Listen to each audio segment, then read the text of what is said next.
അമ്പലപ്പറമ്പ് വഴിയാണോ പോകുന്നത്? അതെ. എന്റെ വീട് ആ കാവിനപ്പുറത്താ. ഞാനും വന്നോട്ടെ? ഈ ചൂട്ടുവെട്ടത്തിൽ അങ്ങ് എത്താമല്ലോ. ഓഹോ, വന്നോളൂ. ഞാൻ കൊണ്ടുപോയി വിടാമല്ലോ. എന്റെ പിന്നാലെ പോരൂട്ടോ. വഴിയിൽ വല്ല ഇരജന്തുക്കളും കാണും. മുറുക്കാനുണ്ടോ കയ്യില്? ഒന്ന് മുറുക്കാൻ ചുണ്ണാമ്പ് കിട്ടിയിരുന്നെങ്കിൽ. ഞാൻ മുറുക്കാറില്ല. വീട്ടിൽ ആരൊക്കെയുണ്ട്? എന്താ, വരുന്നോ? രാത്രി നമുക്ക് അവിടെ കഴിയാം. എന്നിട്ട് രാവിലെ പോയാ പോരെ?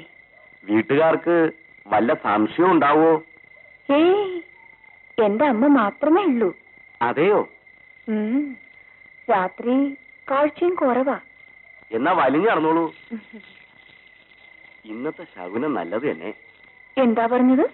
ഒന്നുമില്ല, നീതി കിട്ടിയതുപോലെ ആയിന്ന് പറഞ്ഞതാ. അയ്യോ, ഞാൻ ഇപ്പൊ വീണേനെ. എന്നാ എന്നെ പിടിച്ചു നടന്നോളൂ. ഒന്ന് വേഗം നടക്കൂ. അല്ല, ഇനി നടക്കാൻ വയ്യെങ്കിൽ ഞാൻ എടുക്കാം. എനിക്കിതൊക്കെ നിസാരം. എത്ര പേരെ എടുത്തിരിക്കുന്നു നല്ല കാലത്ത്.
വിളിച്ചുവോ? നമുക്ക് കുടിക്കാൻ എന്തെങ്കിലും കൂട്ടിയാ? പാലായാലോ? വിരോധമില്ല. ഇടോ, എന്തോ മധ്യാഹ്ന പൂജ കഴിഞ്ഞാൽ നാം പുറപ്പെടുന്നു തളയ്ക്കാൻ. ആരെ? അവളെ, അയ്യേ. ശരി, തിരുമേനി പൊക്കോളൂ. ഇവിടുത്തെ കാര്യങ്ങളൊക്കെ നോക്കിക്കോളാം. ഞാനും എന്നോടൊപ്പം പുറപ്പെടുന്നു. ഞാൻ അടിയൻ ഇവിടെയൊന്നുമില്ല. അയ്യോ, തിരുമേനി പേടിക്കേണ്ട തിരുമേനി. ഇനി യക്ഷിയല്ല, യക്ഷിയുടെ തള്ള വന്നാലും തിരുമേനി മാത്രം മതി. അതിന് ഞാൻ എന്തിനാ? ശുംഭൻ, കുഞ്ചമൻ പോറ്റിയുടെ കൂടെ വരാൻ താൻ ഭയപ്പെടുകേ? അല്ല, ബ്രഹ്മരക്ഷസിന്റെ കാര്യം തനിക്ക് ഓർമ്മയില്ലേ? തയ്യാറോ? എന്തൊക്കെയാണോ?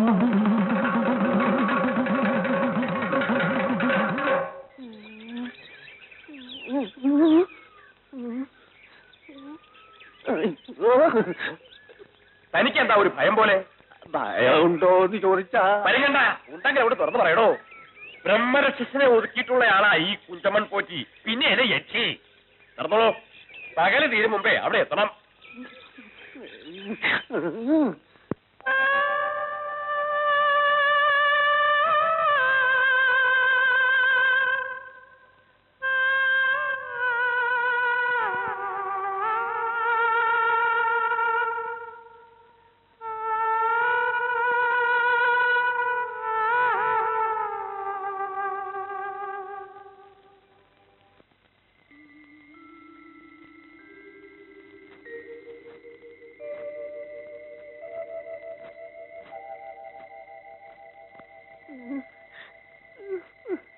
പാട്ട് നിർത്തിയല്ല.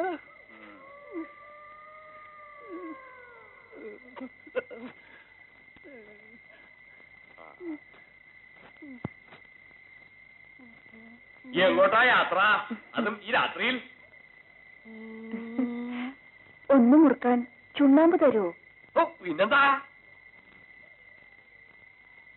ദാ എടുത്തോളൂ.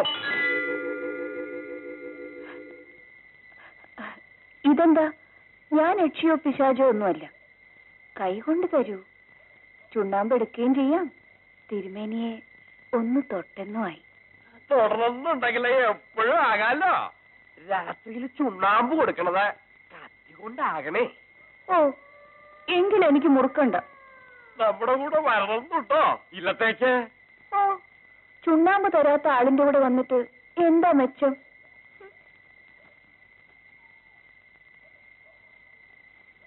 കൊണ്ടുപോകാമോന്ന് നാം ഒന്ന് നോക്കട്ടെ.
ഞാൻ നിന്നെയും കൊണ്ട് പുറപ്പെട്ടപ്പോഴേ നിരീക്ഷണ ഒന്ന് ശുഭാഗ്യാണ്.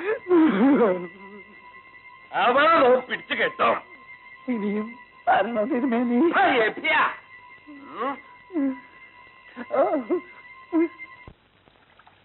തിരിച്ചു വരണമെന്നുണ്ടെങ്കിൽ ഇനി കാട്ടിൽ കൂടി യാത്ര വേണ്ട. ഇന്നലെയും ഞാൻ ഒരുത്തനോട് പറഞ്ഞു പോകരുതേന്ന്, കേട്ടില്ല. നേരം വെളുത്തപ്പോ 5-6 അസ്ഥിക്കഷ്ണം മാത്രം ബാക്കിയുണ്ട്. ആ യക്ഷി ഒന്ന് തളയ്ക്കാൻ ആരെക്കൊണ്ടും സാധിക്കില്ലേ തിരുമേനി? അത്ര പെട്ടെന്നൊന്നും പിടികിട്ടില്ല കുഞ്ഞെ. സ്നേഹിച്ച പുരുഷനെ കിട്ടാതെ ആത്മഹത്യ ചെയ്ത ഒരു രാജകുമാരിയാണ് അവൾ. ഏത് രാജകുമാരി? തിരുമേനിക്ക് അറിയാമോ ആ കഥ?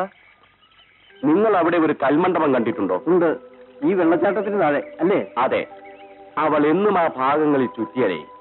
അതെന്താ തിരുമേനി അവൾ അവിടെ തന്നെ കടന്നു ചുറ്റുന്നത്? പറയാം. പണ്ടിവിടം ഒരു രാജകൊട്ടാരമായിരുന്നു. അവിടത്തെ രാജകുമാരി അവരുടെ ഒരു സാധാരണ ഭടനുമായി പ്രേമബന്ധത്തിലായി. കൊട്ടാരവൃത്തങ്ങൾ അറിയാതെ ആ ബന്ധം അങ്ങനെ തഴച്ചു വളർന്നു.